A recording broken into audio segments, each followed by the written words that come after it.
Warm Springs and Wascos were Columbia River people. Basically, we were fish people.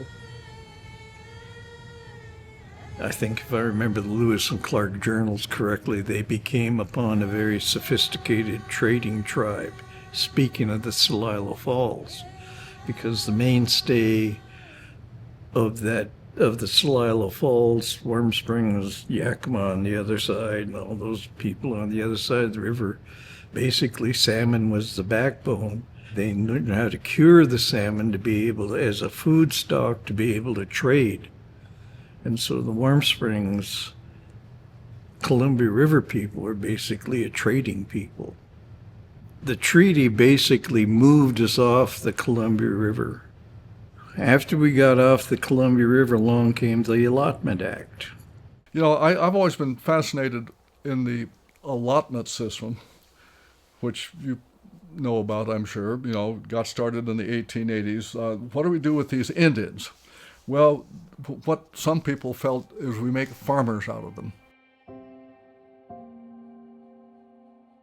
There was much pressure from the BIA to get on with farming. That's what you want to do. That's what we want you to do. The basic mindset over here and elsewhere was that land is basically sacred. It's to be held in common. It's our collective gift from the gods, you know, to hold and to not to abuse or to sell like a piece of real estate.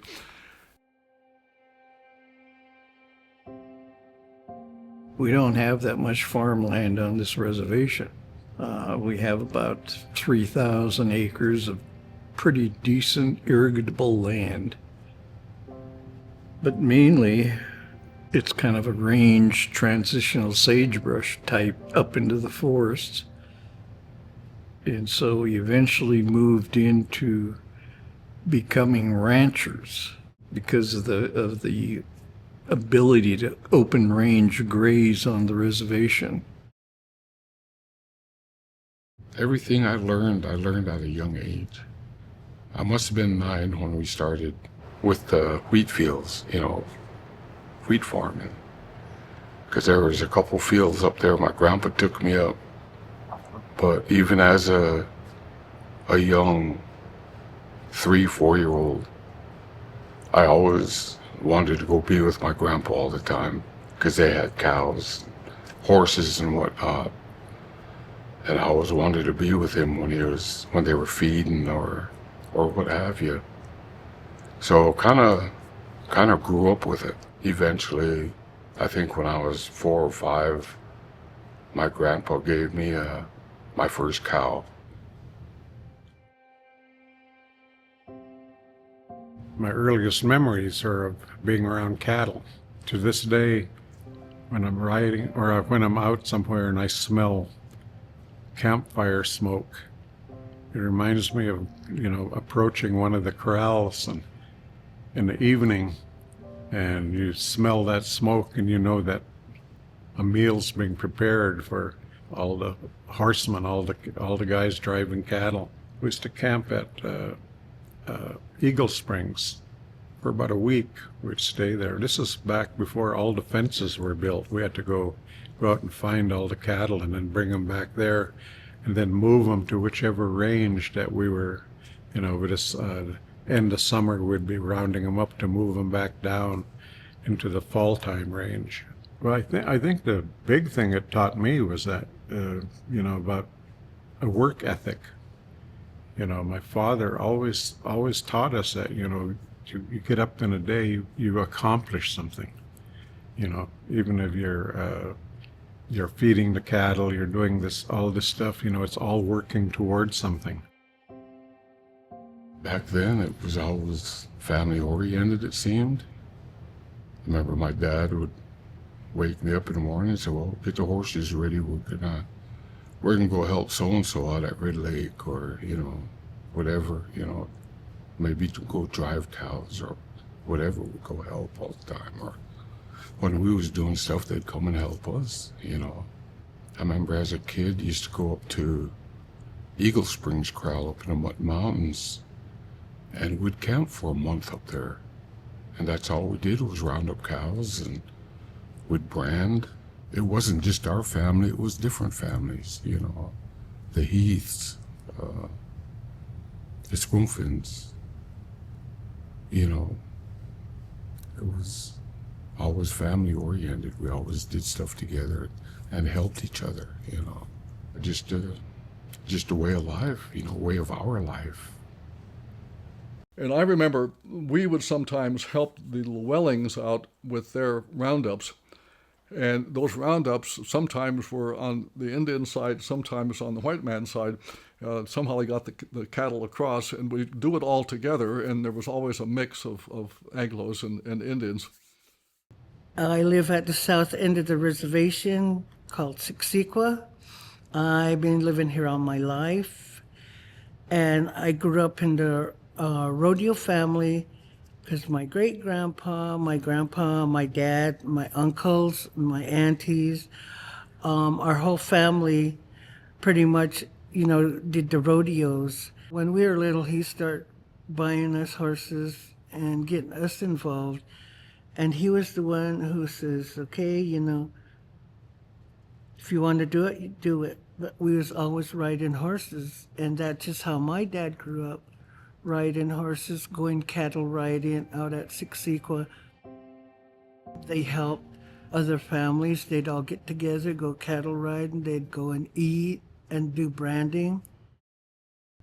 Family used to all get together at Wire Corral, Eagle Springs. But those days are kind of gone now, so no more roundups, no more working the cattle. I know when I was young, I had to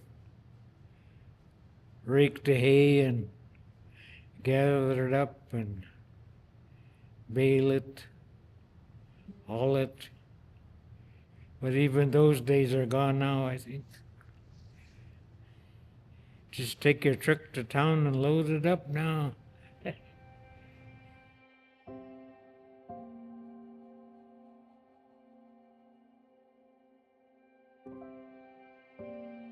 Every summer, my brother, Tom Jr., and I, we would come back to Warm Springs, stay at the ranch, and we got to know all of our cousins.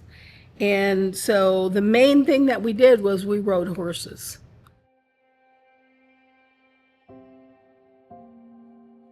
It's just a long history, you know, of our family, you know, with the horses. And I don't know, I just kind of feel like, you know, there's just a natural connection with, you know, with them. The spirit of the horse, that's a real, it's a real fact. Tupiatamanatla had created us to take care of them and for them to take care of us. A horse to me is a good medicine for the two-legged. The four-legged is a good medicine for the two-legged, no matter what.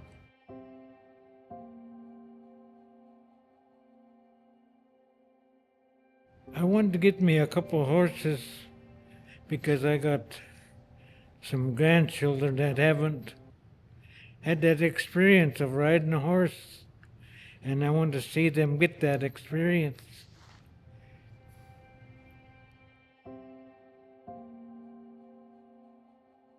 How it's going now, you know, everything's getting so expensive. Like our Indian ways are kind of getting lost because we're not teaching how we're supposed to the little kids. You know, good teaching is the best thing for the kids from the grandparents and the parents, aunts, uncles, you know, cousins, especially when the kids are little.